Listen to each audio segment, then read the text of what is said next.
যে 3 জন জেনারেল শেখ হাসিনার notorious general খুনি, বাংলাদেশের গণতন্ত্র হত্যাকারী, তারা ভারতের ক্যান্টনমেন্টে আছে।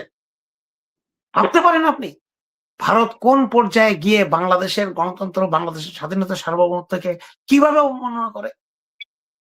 গোপনে লুকিয়ে রাখে না, ক্যান্টনমেন্টে বসবাস করছে তারা, ভিআইপি ট্রিটমেন্টে, 5 স্টার অবস্থায়। যারা বাংলাদেশে ওয়ান্টেড, বাংলাদেশের গণহত্যার সাথে জড়িত, গণতন্ত্র হত্যার সাথে জড়িত, তাদেরকে ভারত জামায় আদরে রেখেছে। এই ভারতের সাথে যে এনসিপির বিভিন্ন এগুলিতে, প্রোগ্রামগুলোতে একটাতে দুইটাতে হামলা হয়েছে, আরো হবে, এটার জন্য এনসিপি দল ছোট, কিন্তু তারা বিপ্লবী দল, বিপ্লবের পরে তাদের জন্ম হয়েছে, তাদের সাহস শক্তি আছে এবং তারা প্রতিবাদ করছে এবং তারা প্রতিবাদ করবে। তাদের যেটা করতে হবে যে আওয়ামী লীগের যে লোকজন তাদেরকে অ্যাটাক করার জন্য প্ল্যান করছে, বা তারা তো জানে কোথায় কোথায় কোন অঞ্চলে তাদের পদযাত্রা, ওখানে আওয়ামী লীগের কে আছে, হ্যাঁ, অথবা তো এখন অনেকে পালিয়ে গেছে, বাট অনেকে আবার বিএনপির ছত্রছায়া নাকি জামাতের ছত্রছায়া তারা নাকি এখন আবার ফিরে এসছে, ব্যবসা ট্যাবসা করছে। তাদেরকে চিহ্নিত করেন, 1-2 জনের ব্যবস্থা নেন। তো এত সবাইকে ব্যবস্থা করতে পারবেন না, ব্যবস্থা নেন, জনগণ আপনাদের সাথে থাকবে, কিছু ডলা দেন, দিলে দেখবেন যে আপনি অন্য জায়গাতে, এরা তো ভীতু, এরা আর্মি, পুলিশ, বিডিআর, হেলমেট বাহিনী, বন্দুক, এগুলা ছাড়া তাদের কোনো শক্তি নেই। জনগণের শক্তি বলে যে এগুলিতেই তাদের শক্তি ছিল 17 বছরে, 16 বছরে। এবং তারা যদি এই জিনিসগুলাকে মেনে না নয়, জুলাইটাকে যদি বারবার কলুষিত করার চেষ্টা করে ভারতের সহায়তায়, যেটা ওই যে মাইদেরকে নামিয়ে দেওয়া হয়েছে, প্রধানমন্ত্রী তারেক রহমান মালয়েশিয়া এবং চায়নায় ঐতিহাসিক সফরে গিয়েছেন, চায়নায় আমাদের সাথে অভূতপূর্ব সম্পর্ক উন্নতি হয়েছে, বিভিন্ন প্ল্যান প্রোগ্রাম হচ্ছে, বগুড়াতে টার্কির সহায়তায়, টার্কির যৌথভাবে ড্রোন ফ্যাক্টরি হচ্ছে, ইত্যাদি নিয়ে তাদের মাথা খারাপ হয়ে গেছে। তারা এখন এবার বাংলাদেশে, যেহেতু বাংলাদেশের জাতিটা একটু, আমরা একটু আবেগপ্রবণ, আমাদেরকে একটু বিভিন্ন কথা টথা বলে সাউন্ডদেরকে নামিয়ে দিয়ে আমাদেরকে তারা বিভ্রান্ত করার চেষ্টা করছে। কিন্তু আমি প্রশ্ন করতে চাই, তারা ক্রমান্বয়ে সরকারের সংশ্লিষ্ট আছেন, বিশেষ করে নিরাপত্তার জাগিতে, এই যে শাওন, পান্না, কায়সার থেকে শুরু করে এরা, এই যে মায়া মাহি বিদেশে আছে, তারা এখনো বাংলাদেশে কিভাবে মুক্ত আছে? দেশের আইন শৃঙ্খলা পরিস্থিতি এবং দেশের মধ্যে একটা অরাজকতা সৃষ্টি এবং একটা বিভ্রান্তিকর অবস্থা সৃষ্টি করার জন্য তাদেরকে তো অবিলম্বে তাদেরকে জেলখানা রাখতে হবে।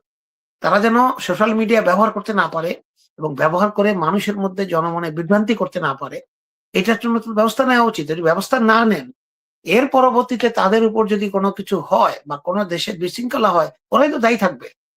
কিন্তু বিশ্বব্যাপী তো তারেক রহমানের সরকারের বদনাম হবে। তাই আপনারা আগে থেকেই এদেরকে ছেড়ে দিয়েছেন, কি নিজেরাই ছেড়ে দিয়ে বুঝে ছেড়ে দিয়েছেন? আনিস আলমকে তারেক রহমান কল করেছেন, এটা একটা বিরাট বিষয়। কারণ অবশ্যই অবশ্যই শেখ হাসিনার পক্ষে বয়ান সৃষ্টিকারী আওয়ামী লীগের ভাবধারার তাকে ছেড়ে দিয়ে আপনি তাকে টকশো করার, বিভিন্ন জায়গায় লেখালেখি করার সুযোগ দিয়েছেন। এটা তো কোনো গণতন্ত্রের কথা না, এটা কিন্তু মুক্ত গণতন্ত্র না। তাহলে ঠিক আছে, হাসিনাকে ক্ষমা করে দেন, সবাইকে ক্ষমা করে দেন।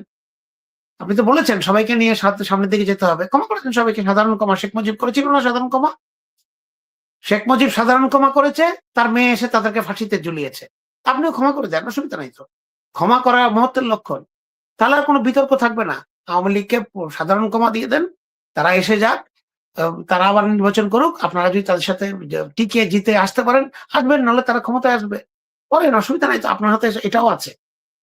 কিন্তু বিচার যে করলেন না, ন্যায় বিচার যে হলো না, এটার কিন্তু ফল বাংলাদেশের জাতিকে, বাংলাদেশিদেরকে দীর্ঘ কত বছর বহন করতে হবে, এটার দায়, এটা আল্লাহ খালি বলতে পারবেন। অন্যায় করা আর অন্যায়ের বিচার না হওয়া দুটোই কিন্তু সেম জিনিস। মানে অন্যায় যে করে আর অন্যায় যে সহে, তবু ঘৃণা যেন তাকে তীর্ণ সমদ হয়ে।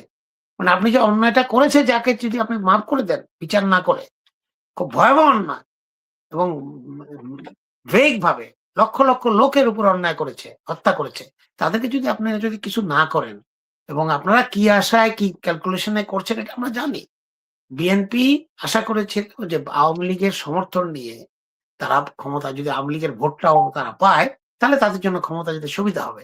ঠিক আছে, আওয়ামী লীগের ভোট আপনারা পেয়েছেন, আমি আমি মনে করছি আওয়ামী লীগের ভোট আপনারা পেয়েছেন, জামাতকে আপনারা একটা কর্নারে রাখলেন, ঠিক আছে। কিন্তু আওয়ামী লীগ যদি আবার রাজনীতিতে আসে, বাংলাদেশে প্রতিষ্ঠিত হয়, নিষেধাজ্ঞা উঠে যায়, শেখ হাসিনা ফেরত আসে, তখন কি আওয়ামী লীগের ভোট বিএনপি পাবে? অবশ্যই পাবে না। তো আওয়ামী লীগের ভোট যদি আওয়ামী লীগই পায় এবং তাদের কাছে বিপুল টাকা আছে, টাকা খরচ করে, এবং সেই সিনারিওতে যদি বিএনপিও নির্বাচন করে এবং জামাতও মাঠে আছে, তাহলে বিএনপি কিভাবে এই 213টা সিট পাবে? এটা কি সম্ভব? কখনোই সম্ভব না। সংখ্যাগরিষ্ঠ যদি পায়, ওই 156, 160, 165 মধ্যে থাকতে হবে। এটা কি বিএনপি বোঝে? জানে? আজকের দিন কিন্তু শেষ দিন না। Every day is not Sunday. এটা বলা হয়, একটা কথা আছে। মানে প্রতিদিনই কিন্তু সানডে আনন্দের দিন, ছুটির দিন। এর মধ্যে মানডেও আছে, টিউসডেও আছে, বিভিন্ন দিনে বিভিন্ন রকমের জিনিস হতে পারে, হবে। এই কথাগুলো যেন বিএনপি মাথায় রাখে। বিএনপিকে অনেক জিনিস, কতগুলি জিনিস মোকাবেলা করতে হচ্ছে। এর মধ্যে আওয়ামী লীগও একটা। আওয়ামী লীগকে যদি আপনি মোকাবেলা না করে যদি এভাবে যদি আন্ডার দ্য টেবিল ছেড়ে দেন, ছেড়ে রাখেন, তাহলে কিন্তু আপনাদের জন্য সামনে বিরাট বিপদ অপেক্ষা করছে। এবং আমাদের মধ্যে যারা ভারত এবং আওয়ামী লীগের প্রতি সহানুভূতিশীল, তাদেরকে কোনো অবস্থাতে আপনি সাথে নিয়ে এই বিপ্লব পরবর্তী বাংলাদেশকে সামনের দিকে নিতে পারবেন না। এটা একেবারে 100%। এটা কে কি কোথা থেকে বলল কোনো ব্যাপার না। এর চেয়ে ধ্রুব সত্যি কথা আর নাই। আওয়ামী লীগের কোন প্রতি সহানুভূতিশীল যদি কেউ হয়, সে বিএনপি রাজনীতি করার কোন অধিকার রাখে না। কারণ বেগম খালেদা জিয়া এবং জিয়াউর রহমানের প্রতি, দুজনের প্রতি যে ষড়যন্ত্র এবং যে নিপীড়ন এবং যে অত্যাচার এই আওয়ামী লীগ করেছে, আপনি ক্ষমা করে দিতে পারেন তাদেরকে, কিন্তু তাদের বিচার আপনার করতে হবে। এত সহজে তাদেরকে মুখের কথায় ক্ষমা করে দিয়ে সামনের দিকে এগিয়ে যাব, এটা হবে না। কারণ ওরা আপনাকে খেয়ে ফেলবে, শেষ করে ফেলবে। এই হলো একটা। আর আজকে যখন এই নিউজটা বেরোলো, ভারতের হাসিনার থেকে রয়টারের বরাত দিয়ে, একমাত্র এখন পর্যন্ত দেখলাম হাসনাত এবং নাহিদরা বোধহয় কোন এক জায়গায় পথযাত্রা করছে। তারা বলেছে উনি আসুক, আমরা চাই উনি আসবে ফাঁসি কাস্টে ঝোলার জন্য। বিএনপির পক্ষ থেকে, জামাতের পক্ষ থেকে কোনো বিবৃতি, কোনো কিছু, কোনো কথা, কোনো টকশো, কোনো নীলুফার মনি এখনো শুনলাম না। কেন শুনলাম না? কেন? নাহিদ হাসনাত যে কথাটা বলেছে, এটা তো জনগণের মনের কথা এবং আইনের কথা। তার তো অলরেডি ফাঁসি হয়েই আছে, ফাঁসির রায়। তাহলে আসলে ফাঁসির রায় কার্যকর হবে, এটা তো কোনো ভুল কথা না। কিন্তু আপনারা বলছেন কেন? বলছেন না কেন? বিএনপির নেতারা এখন কেন কথা বলছেন না? এই যে তো বলছিলেন, এখন মুখটা বন্ধ কেন? বলেন। সামাবাদ আমতা আমতা করে আন্তর্জাতিক আইন অনুযায়ী, বন্দি বিনিময় চুক্তি অনুযায়ী তাকে আনা হবে, উনি আসবেন, ওনাকে ভারত দেবে, সবকিছু আছে। এসব কথা আমরা শুনতে চাই না। আমরা আসল কথা শুনতে চাই। শেখ হাসিনা যদি ফেরত আসে, ভালো কথা। ফেরত তো উনি নিজে নিজে আসবেন না কোনোদিনও। এগুলো পলিটিক্যাল রেটরিক। তার দলের লোকজনকে দেখানোর জন্য, মানুষকে বোঝানোর জন্য। শেখ হাসিনা ভয় পায় না, মৃত্যু ভয় পায় না। উনি নিজেই আসবেন। উনি জানেন ওনাকে ধরে আনা হবে এবং ওনাকে আলটিমেটলি আসতেই হবে। এটার জন্য এটাকে যদি কাভার করা যায়, এই জন্য বলছেন যে আমাকে দাওয়াত দেয় নাই, কি হয়েছে, আমি নিজেই যাব, আমি নিজেই চলে যাচ্ছি, আমাকে ডাকতে হবে না, আমি নিজেই আসছি। এগুলো হলো পলিটিক্যাল রেটরিক।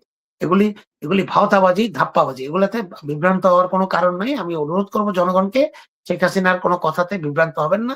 সে তার দলের লোকজনকে ভুল ভুল স্বীকার না করে, প্রাশ্চিত্য না করে, অনুতপ্ত না হয়ে, এতগুলো জনগণের রক্ত হাতে যার, এতগুলো হত্যার দায়, এগুলোতে সে অনুতপ্ত, বিন্দু মাত্র অনুতপ্ত না হয়ে সে ভাব দেখাচ্ছে যে কিছুই হয়নি। সে মামার বাড়ি বা শ্বশুর বাড়ি গিয়েছে ভারতে, ওখান থেকে উনি কবে আসবেন সেই ডেট দিচ্ছেন।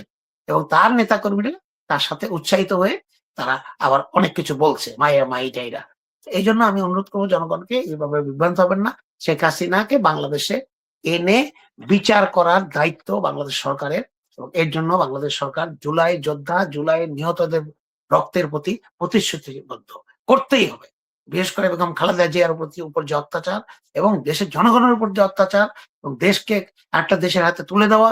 এবং শুনে আশ্চর্য হয়ে গেলাম যে 3 জন জেনারেল, শেখ হাসিনার নটোরিয়াস জেনারেল খুনি, বাংলাদেশের গণতন্ত্র হত্যাকারী, তারা ভারতের ক্যান্টনমেন্টে আছে। ভাবতে পারেন আপনি ভারত কোন পর্যায়ে গিয়ে বাংলাদেশের গণতন্ত্র, বাংলাদেশের স্বাধীনতা, সার্বভৌমত্বকে কিভাবে অবমাননা করে? গোপনে লুকিয়ে রাখে না। ক্যান্টনমেন্টে বসবাস করছে তারা, ভিআইপি ট্রিটমেন্টে, 5 স্টার অবস্থায়। যারা বাংলাদেশে ওয়ান্টেড, বাংলাদেশের গণহত্যার সাথে জড়িত, গণতন্ত্র হত্যার সাথে জড়িত, তাদেরকে ভারত জামায় আদরে রেখেছে। এই ভারতের সাথে কি আমাদের সম্পর্ক স্বাভাবিক হবে যদি তারা এই জিনিসগুলি ঠিক না করে? কখনো হবে? কখনো হবে না। এটা আমরা যতই বলি না কেন, মুখে বলি না কেন, যারা ভারতের প্রতি খুব প্রেম, ভিসা খুলে দিয়েছে, যাব না ভারত। ভিসা কি না করে, যদি এখান থেকে টিকিটও পাঠায়, তাও বলেন, প্রতিজ্ঞা করেন ভারত যাব না। যেসব অকথ্য ভাষায় তারা আমাদেরকে অপমান করে, আমাদের ধর্মকে অপমান করে, আমাদের দেশের জনগণকে অপমান করে, আমরা এখানে গেলাম না। গেলাম না এই দেশে, কি হবে? পৃথিবীতে আরো ২০০ এর উপরে দেশ আছে। আশেপাশে অনেক ভালো, ভালো দেশ আছে। সেখানে যান। চিকিৎসা করতে যান, বেড়াতে যান, কোনো অসুবিধা নাই। ভারত যাবেন না। যতক্ষণ পর্যন্ত বাংলাদেশের জনগণের সাথে যেই অন্যায় অবিচার ভারত করেছে, এখনো করছে, করে যাচ্ছে ষড়যন্ত্র, সেটা যতক্ষণ পর্যন্ত তারা না বুঝবে এবং উপলব্ধি না করবে, অনুতপ্ত না হবে, ততক্ষণ পর্যন্ত এই সম্পর্ক স্বাভাবিক হবে না। তারা যতই বিরক্ত হোক যে ভারতের বিরুদ্ধে যদি একটা কলা গাছও দাঁড়ায়, বাংলাদেশিরা নাকি সে কলা গাছকে সমর্থন করে, ভারতকে করে না। আপনারাই তো এর জন্য দায়ী। আপনারাই তো আমাদেরকে দিনের পর দিন, আজকে ৫৪ বছর পর্যন্ত আমাদেরকে আপনারা পানি, এই যে আজকে বন্যা, চট্টগ্রাম সহ বিভিন্ন জায়গাতে, আমার তো আপনি জানেন আমার পরিবার চট্টগ্রামে থাকে। অমানবিক অবস্থা।